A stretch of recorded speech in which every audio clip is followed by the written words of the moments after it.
अब खबर यूपी के जनपद फिरोजाबाद से है, जहां डिप्टी सीएम से न मिल पाने की वजह से क्यों बिखर गई महिला। आप स्वयं देखिए कि आखिरकार क्या था पूरा माजरा।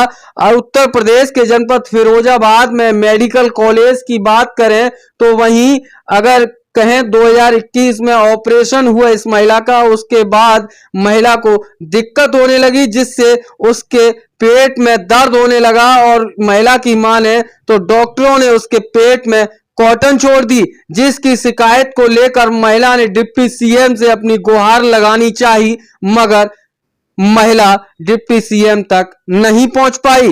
मगर महिला ने हाई वोल्टेज ड्रामा इतना कर दिया कि आप देख सकते हैं किस तरीके से पूर्व महानगर अध्यक्ष समझाते हुए नजर आए, मगर उसने किसी की ना मानी और वह दिखा भी रही थी उन फोटोओं को जहां कॉटन रह गई थी, जिसको दिखाने के बाद आप भी समझ जाएंगे कि आखिरकार माजरा क्या है। और आप समझ सकते हैं कि जनपद फिरोजाबाद है कि महिला जिस तरीके से हाई वोल्टेज ड्रामा करती नजर आई, वहीं आप सुने महिला की जुबानी कि आखिरकार महिला की वेदना क्या थी।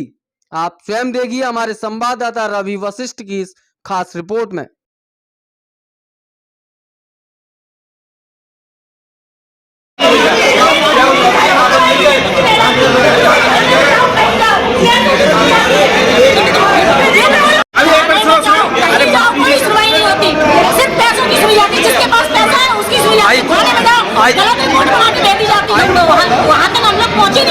कहाँ हैं इस समय आप? हम यहाँ पर हैं, कार्यालय को बीजेपी कार्यालय। किसने रोका मिलने से?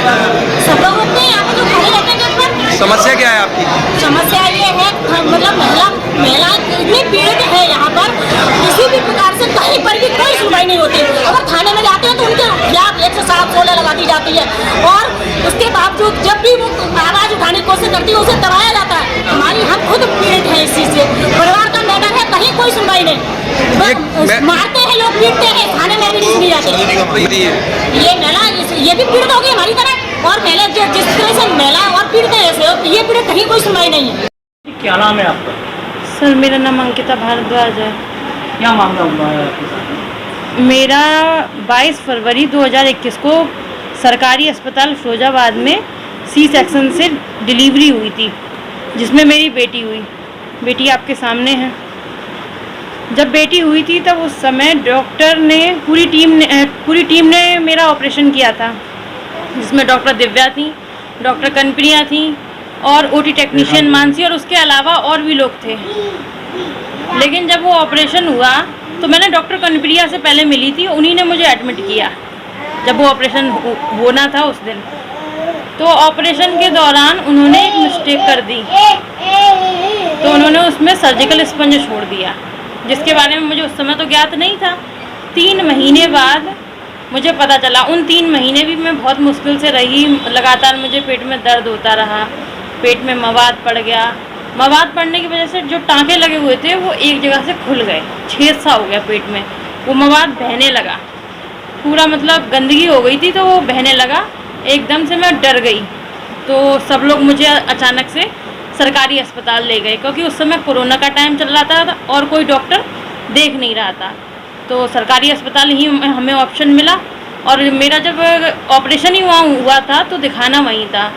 तो लोगों ने काफ़ी चिल्लाया कि ये सब तुम्हारी लापरवाही की वजह से हुआ है, तुम्हारी वजह से हुआ है, देखने से मना कर दिया। तब मेरे मम्मी पापा ने, मेरे हस्बैंड ने, सबने उनके हाथ तक जोड़े, तब देखा। और उसी दौरान मैं कहीं ना कहीं कोरोना पॉजिटिव भी हो गई थी, मतलब मुझे सिम्टम्स आ गए थे। मुझे बहुत खांसी आ रही थी, मेरी रोग प्रतिरोधक क्षमता बहुत कम हो गई थी, तो कोरोना पॉजिटिव दिखा दिया। तो उस टाइम मैं 4 दिनों के लिए समथिंग कोरोना अस्पताल में भी भर्ती रही थी। उसके बाद मेरा इलाज करने से सरकारी अस्पताल के लोगों ने मना कर दिया, और डॉक्टर कनप्रिया ने तो बहुत बदतमीजी के साथ मुझे हॉस्पिटल से निकाला था। निकालने के बाद हमने बहुत रिक्वेस्ट की तो हमें एक अलग रूम में भर्ती कर दिया। वहाँ मेरा पेट काटा गया, दोबारा से ऑपरेशन एक और हुआ 2-3 दिन बाद, जब मेरी रिपोर्ट नेगेटिव आ गई तब। लेकिन उसके बाद भी मैं ठीक नहीं हुई, तो सिनर्जी प्लस गए हम, हॉस्पिटल से डिस्चार्ज हुए जब, तो सिनर्जी प्लस में मेरी जांचें हुई। डॉक्टर संजय शर्मा ने मेरी जांच करवाई थी, सीटी स्कैन करवाया, जिसमें आया कि मेरे पेट में सर्जिकल स्पंज है, उसकी रिपोर्ट है मेरे पास। तो जब सर्जिकल स्पंज का हमें पता चला तो हमने हॉस्पिटलों से संपर्क किया कि कोई हमारा ऑपरेशन कर दे, लेकिन ऑपरेशन इतना रिस्की था कि सबने करने से मना कर दिया। जब करने से मना कर दिया तो हमारे पास कोई ऑप्शन नहीं बचा सरकारी अस्पताल के अलावा।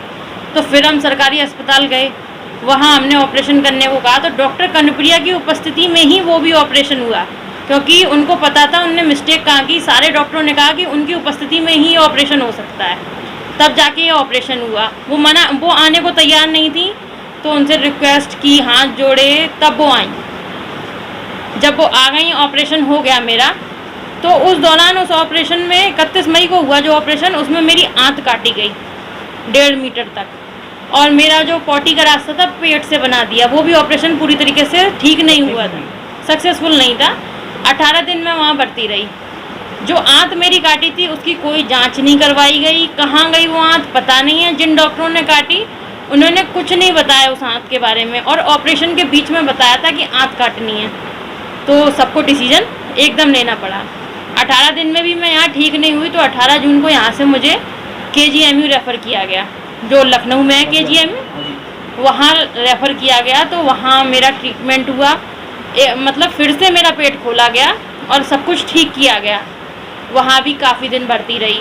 फिर हम लोग वहाँ प्राइवेटली रहने लगे। जब मैं काफ़ी थोड़ा रिकवर कर गई तो डॉक्टर ने कहा कि यहाँ रह के स्थिति और ख़राब होगी, कोरोना का टाइम है, तो आप कहीं अपने आप को व्यवस्थित कर लो या फिर घर चले जाओ। तो हम यहाँ आते तो वो पॉसिबल नहीं था, पेट खुला हुआ था, तो हम वहीं व्यवस्थित रहे, मतलब वहीं रहे और अपने आप को दिखाते रहे। फिर मेरा अक्टूबर में आंत अंदर करने का एक और ऑपरेशन हुआ, 13 अक्टूबर को हुआ था। फिर उसके बाद उसमें भी थोड़ी दिक्कत रही मुझे, क्योंकि पेट में इन्फेक्शन था, सारी चीज़ें ठीक नहीं थी। तो दिसंबर तक मेरा पेट पूरी तरीके से बंद होके मैं ठीक ठाक हो गई, लेकिन अब भी मुझे दिक्कत है और भविष्य में हो सकता है आगे एक और ऑपरेशन होगा मेरा। आज क्या मामला हुआ था? आज मैं सबसे निवेदन कर रही हूँ 1 साल से, मतलब दिसंबर से, जब से मैं बिस्तर से उठी हूँ, उससे पहले मेरे पापा निवेदन कर रहे थे, मेरी मम्मी कर रही थी, मेरे हस्बैंड सबसे कह रहे थे कि कोई कार्रवाई करो। फिर जब मैं ठीक हो गई तो मैं अपने हस्बैंड के साथ पहले गई थाने, तहरीर दी मैंने कि ऐसा ऐसा मेरे साथ हुआ है, उस पर कार्रवाई करो। किसी ने कार्रवाई नहीं की। DM के पास गई, उन्होंने कार्रवाई नहीं की। फिर मैं पुलिस अधीक्षक के पास गई जो थे उस समय, उन्होंने कोई कार्रवाई नहीं की। CMO वो अभी भी वही हैं जो उस समय थे, मेरे मतलब जो प्रक्रिया हुई उस दौरान उन्होंने कोई कार्रवाई नहीं की, किसी ने कोई कार्रवाई नहीं की। फिर मैंने जनता पोर्टल पर शिकायत की, मुख्यमंत्री पोर्टल आप जानते होंगे, उस पर शिकायत की, तो उस पर रिएक्शन नहीं आया पहली बार में। फिर मैंने जनता दरबार गई लखनऊ, और लखनऊ में इसलिए गई क्योंकि मुझे लखनऊ जाना ही होता है KGMU। आज भी मैं दवाई लेने KGMU जाती हूँ और दवाएं चल रही हैं मेरी और लगातार चलती रहेंगी।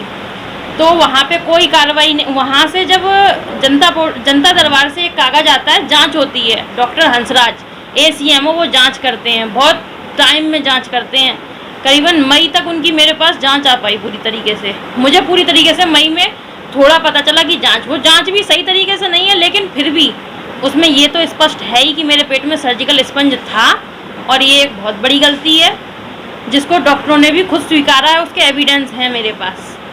उसके बाद भी ये डॉक्टर कनप्रिया का हॉस्पिटल खोलने का इजाज़त दे दी गई। नारायण हॉस्पिटल नाम से हॉस्पिटल है, जो कि यहाँ पे है राजेंद्र सिंह स्कूल के पास में, सुहागनगर में।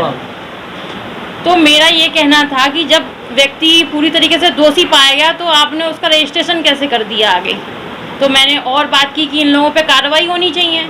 तो मैं डिप्टी CM उनसे मिलने गई थी, उनसे मेरी मुलाकात नहीं हुई। तो उस दिन मेरी मुलाकात नहीं हो पाई। दूसरे दिन जब उन्होंने सब कुछ देखा, सब लोगों की मदद से मैं उनसे मिली, जाके मेरी उनसे मुलाकात हुई, तो उन्होंने मुझसे कहा कि कार्रवाई करेंगे, जो हमारे स्तर की कार्रवाई होगी सब करेंगे। उन्होंने आदेश दिया कि तुरंत की तुरंत इनके हॉस्पिटल का लाइसेंस ख़त्म किया जाए और उन पर जो कार्रवाई होनी चाहिए वो कार्रवाई की जाए। उसके अलावा उन्होंने कहा कि वो कार्रवाई करवाएंगे। ये मामला हुआ? हाँ, ये पूरा मामला रहा है। और इसके अलावा भी अब देखते हैं आगे की क्या कार्रवाई होती है। सरकारी अस्पताल पे दिव्या हैं जो टीम की मेन मैडम हैं, उन पे क्या कार्रवाई होती है और हॉस्पिटल वालों पे क्या कार्रवाई होती है। ये कोई छोटी मोटी बात नहीं है। किसी महिला और उसके बच्चे के साथ ये लापरवाही होना एक बहुत बड़ी बात है।